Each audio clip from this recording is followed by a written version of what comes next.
तारीख का सबसे बड़ा क्रिकेट फराड जो कि आईसीसी वर्ल्ड कप 2023 में किया गया।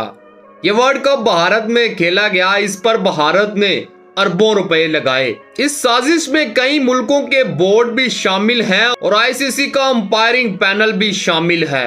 वारदात कैसे होती है? आज के वक्त मैच रेफरी भारत की मदद करेगा और उसके बाद जब भारत बॉलिंग करने के लिए आएगा तो इनको स्पेशल तैयार की हुई बॉलिंग दी जाएगी। और सारे मैचेस में देखा गया कि एक ही पिच पर भारत की स्पिन बॉलिंग ही टर्न क्यों होती है और उसके बाद रही सही कसर टेक्नोलॉजी के रिव्यू सिस्टम की मदद से भारत के हक में ही फैसले दिए जाएंगे। इतना कुछ देखने के बावजूद कई मुल्कों के बोर्ड खामोश हैं। अब तो क्रिकेट का बाइकआउट ही कर देना चाहिए, इससे क्रिकेट की जीत होगी।